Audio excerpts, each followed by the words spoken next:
Buenos días y bienvenidos. A continuación vamos a hacer un reforzamiento acerca del primer parcial del curso de didáctica de la informática.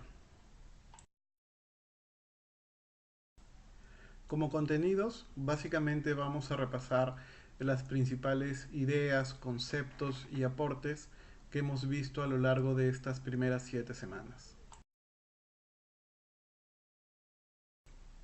A continuación el objetivo, que es que los estudiantes refuercen los conceptos, ideas y reflexiones compartidas durante las primeras 7 semanas con el fin de prepararse para su examen parcial.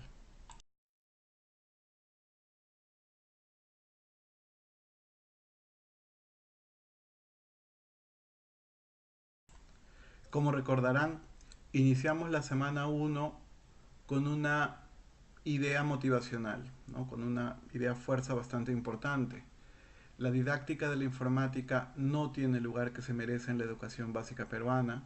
Lo que se considera como tal se limita a la didáctica de la enseñanza de la computadora y de algunos programas de uso general, como procesadores de texto, programas de presentación gráfica eh, y hojas de cálculo y navegadores de Internet, con la firme creencia de que la práctica en sí misma es suficiente para que los estudiantes adquieran el conocimiento necesario para desenvolverse en esta llamada sociedad de la información. Conversamos al respecto y vimos que en muchos casos esto no era así. En la semana 1 comenzamos hablando de la didáctica. La didáctica en general, definida como la disciplina científico-pedagógica que tiene como objeto de estudio los procesos y elementos existentes en la enseñanza y el aprendizaje. Repasamos también conceptos que ya habíamos visto en un curso anterior en Introducción a la Computación Informática, como es información, ¿no? Definida como el conjunto de hechos o condiciones que pueden ser objeto de una comunicación, de una interpretación y de un tratamiento. También vimos las diferencias entre datos, información y conocimiento como una especie de cadena de complejidad, ¿no? Donde los datos son el eslabón más simple de esta cadena. La información es una elaboración a partir de los datos y el conocimiento como conjunto de experiencias y de aprendizajes que se dan a partir de la información estructurada. También hablamos con relación a lo que era la computación, la informática y las TIC. Nosotros sostenemos, o a partir en todo caso de la bibliografía que les presentábamos, que no había diferencia en general entre la informática y la computación, que se veían en general como el conjunto de conocimientos científicos y técnicos que hacen posible el tratamiento racional y automático de la información.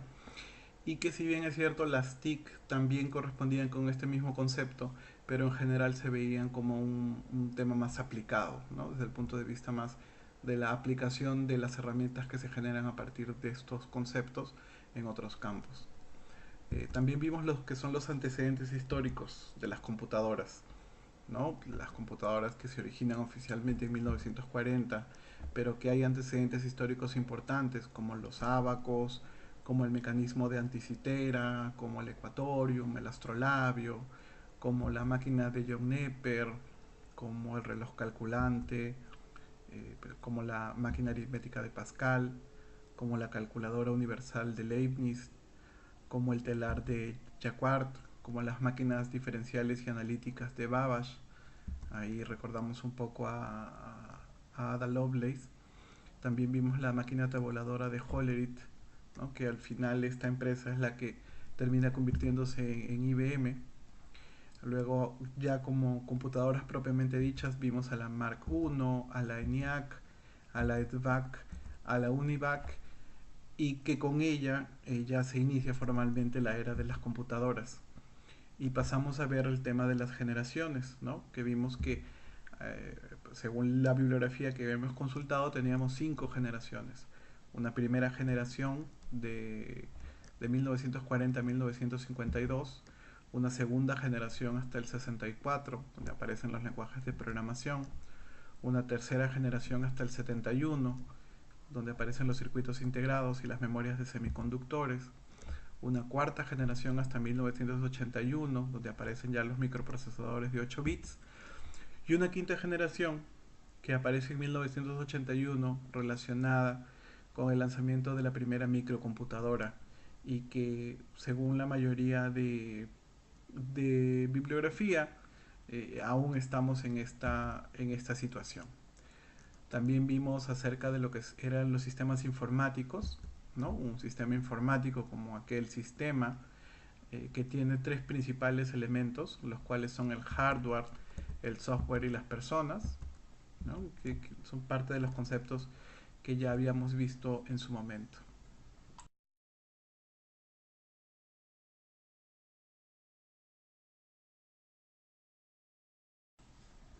Y en la semana 2 hablamos acerca del objeto de estudio de la informática. Ante la pregunta, ¿cuál es el objeto de estudio de la didáctica de la informática? Concluimos en que no había una respuesta definitiva y que la misma disciplina estaba en proceso de construir esta respuesta, ¿no? También hablamos sobre los modelos de articulación, sobre antecedentes en Latinoamérica, por ejemplo en Argentina o en Colombia, que es la bibliografía que teníamos. Y según el estudio de Caraballo y Cicala del 2011, se plantearon que hubieron dos modelos de articulación principalmente y que también explican en gran parte la forma en la que se abordó la informática en las escuelas y en los colegios inicialmente. Se habló de dos modelos principalmente, del modelo de las herramientas y el modelo de Internet. El modelo de las herramientas se refería a ver a la computadora como una herramienta para conseguir un propósito. Luego, al inicio de siglo, etcétera, cuando se masifica el tema de Internet, ya no se ve tanto a la computadora en el sentido de una herramienta, sino como de un medio para acceder a Internet. Nosotros consideramos que en ese sentido ambos modelos son insuficientes. Y con relación a cómo se enseña la informática hoy, consideramos que había una inserción débil, que la informática aún se ve como recurso, ¿no? Y que era necesario un espacio curricular donde se aborda la informática como tal, dado que conceptualizamos que la informática es mucho más profunda que una herramienta o que un simple acceso a Internet. También hablamos acerca de la informática y de las competencias profesionales y en ese sentido consideramos dos puntos de vista, ¿no? Que las competencias profesionales en general de todas las carreras ajenas a la informática ya tenían o ya contaban con la informática como parte de las mismas competencias, como parte del mismo quehacer profesional. Y dentro de la informática como tal, hablamos de la computer currícula, que es un cuerpo de conocimiento general que define 5 carreras derivadas de la informática, ¿no? Las cuales son las ciencias de la computación, la ingeniería de computación, la ingeniería de software, sistemas de información y tecnologías de la información, ¿no? Hicimos también un trabajo al respecto.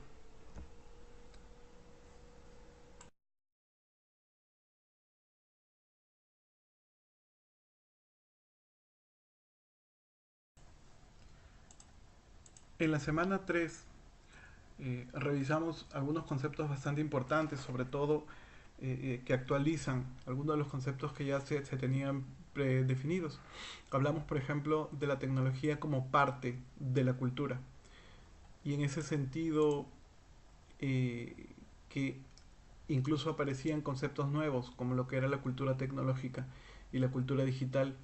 Asimismo, revisamos que estaban emergiendo un nuevo concepto acerca de lo que era ser una persona alfabetizada, ¿no? Incluso revisamos que habían hasta tres niveles de alfabetización que eran deseables alcanzar en general, que era una alfabetización tecnológica, una alfabetización informática y una alfabetización digital. También revisamos y hablamos acerca de las competencias del docente de informática a partir de unos lineamientos y de unas recomendaciones de documentos como de la UNESCO. Además, en la semana 3 hablamos acerca de las nuevas formas de analfabetismo cultural y revisamos un artículo bastante interesante acerca de la alfabetización tecnológica, en el sentido de que había un consenso en que hay que alfabetizar tecnológicamente a las personas de todas las edades. El problema venía dado en el sentido del por qué, y veíamos que la respuesta no solo era pedagógica, sino también eh, tenía componentes políticos y sociales, en el sentido de que veíamos que o sea, veíamos cuáles eran los discursos a partir de este que intentaban dar respuesta a este porqué.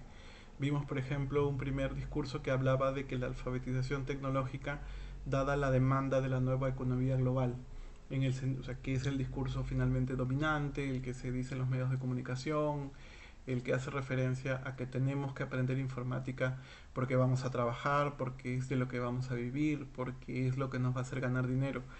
El problema es que este discurso en general solamente se enfoca en las cosas positivas, en las bondades, y no en los problemas que acarrea también la tecnología como cualquier otro fenómeno cultural. En ese sentido aparecía una segunda interpretación que hablaba de la alfabetización tecnológica como una necesidad política y moral para formar ciudadanos más responsables, más libres, ¿no? Y más críticos con relación a la información que se les proporciona. Y revisamos cuatro problemáticas interesantes a partir, o sea, digamos, una especie de lado oscuro de la tecnología que se refería a la mercantilización de la información y de la cultura, a la pérdida de privacidad, a las desigualdades tecnológicas y a la ruptura cultural generacional. En ese sentido, la alfabetización en tecnología debe plantearse también como la formación política de los ciudadanos en un entorno económico, cultural y social dominado por las TIC. También hablamos acerca de la sociedad informacional como un nuevo tipo de sociedad basado en la información y en el intercambio de esta mediante redes tecnológicas. A partir de ella pudimos revisar qué es la sociedad informacional, cómo es, qué características tiene, qué crea la sociedad informacional, cuáles son sus dimensiones sociales y qué objetivos debemos seguir. Asimismo, como trabajo autónomo, revisamos un artículo en el que, frente a la pregunta qué modelo de sociedad de la información queremos construir y qué papel juegan las nuevas tecnologías en ese proceso, vimos que habían cuatro discursos preponderantes: un discurso mercantilista, un discurso crítico político, un discurso tecnocentrista y un discurso apocalíptico. Eh, Se hizo una descripción y una reflexión de cada uno de ellos.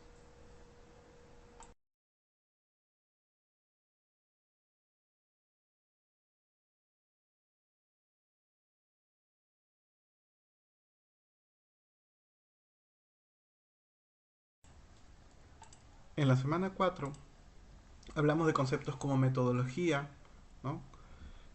Hablamos que la metodología de enseñanza es un sistema que se sigue intencionalmente para lograr un propósito y que propone formas de conjugar diversos caminos o instrumentos, ¿no?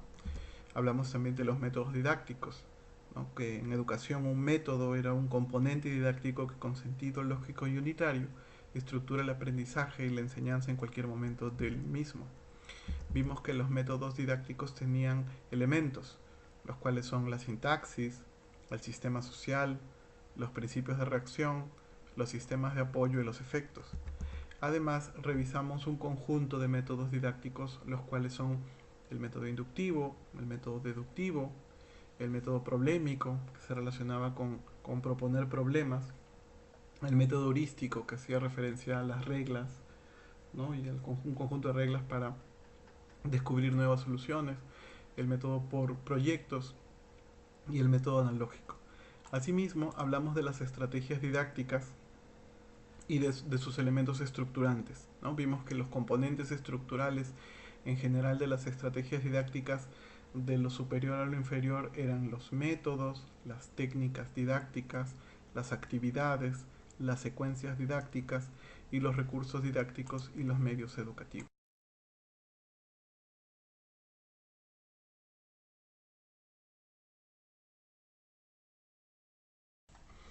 En la semana 5 revisamos dos clases de paradigmas, los paradigmas de programación y los paradigmas de interacción. Consideramos en general a paradigma como modelos o como ejemplos, ¿no? O como patrones, y revisamos conceptos como que son los lenguajes de programación, y dentro de los lenguajes de programación identificamos diferentes formas de programar, ¿no?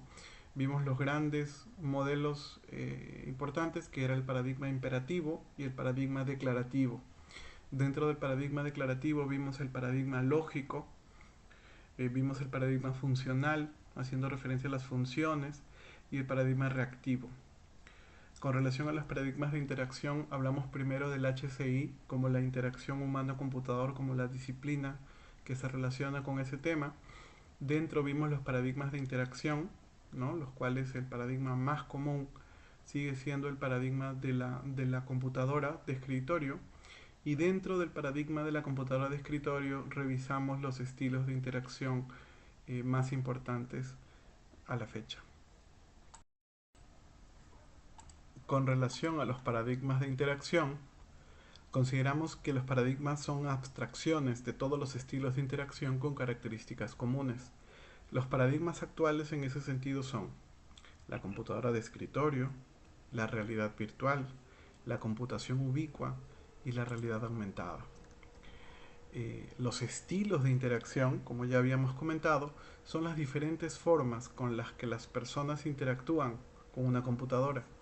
Los estilos presentes en el primer paradigma, el de la computadora de escritorio, específicamente son la línea de comandos, los menús y formularios, la manipulación directa, la interacción asistida y el lenguaje natural.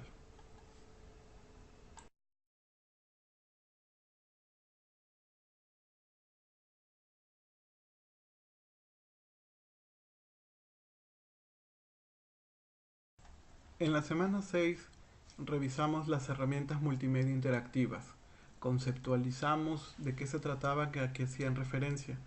Incluso revisamos que hay una diferencia entre las herramientas multimedia interactiva y cualquier soporte multimedia simple. También revisamos cuáles eran las funciones más importantes que se habían detectado de las funciones con relación a las herramientas multimedia interactivas. Y encontramos que las funciones más importantes eran la función informativa, la función instructiva, la función motivadora, la función evaluadora, la función exploratoria, la función expresivo-comunicativa y la función lúdica. Con relación a cada una de estas, la función informativa tiene como función presentar contenidos que proporcionen información estructuradora de la realidad. La función instructiva tiene como objetivo orientar y regular el aprendizaje explícita e implícitamente y condicionar los procesos de aprendizaje. La función motivadora tiene el objetivo de captar la atención de los estudiantes, mantener su interés y focalizarlo en los aspectos más importantes. La función evaluadora tiene como objetivo posibilitar el feedback inmediato a las respuestas y acciones de los estudiantes. La función exploratoria tiene como objetivo ofrecer ambientes interesantes donde explorar, experimentar, investigar, buscar informaciones. La función expresivo-comunicativa tiene el objetivo de brindar posibilidades de expresión y comunicación con la computadora y con otros compañeros a través de las actividades. Y la función lúdica tiene como objetivo trabajar con actividades educativas que a menudo posean connotaciones lúdicas, connotaciones de juego, connotaciones de diversión.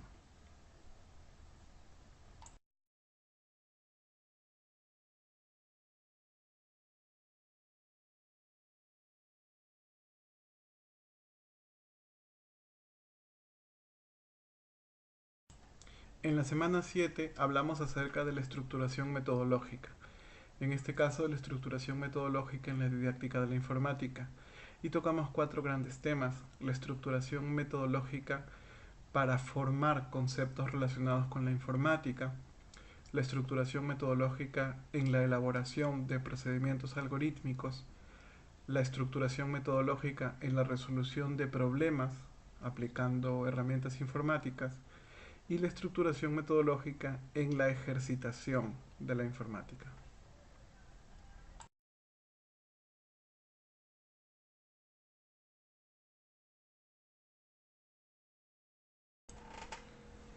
Bien, a lo largo de estos minutos hemos revisado entonces los conceptos e ideas principales de las primeras 7 semanas de clase.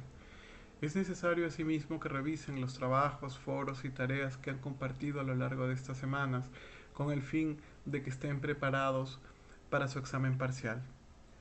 Por mí ha sido todo hasta este momento. Les deseo muchos éxitos en su examen.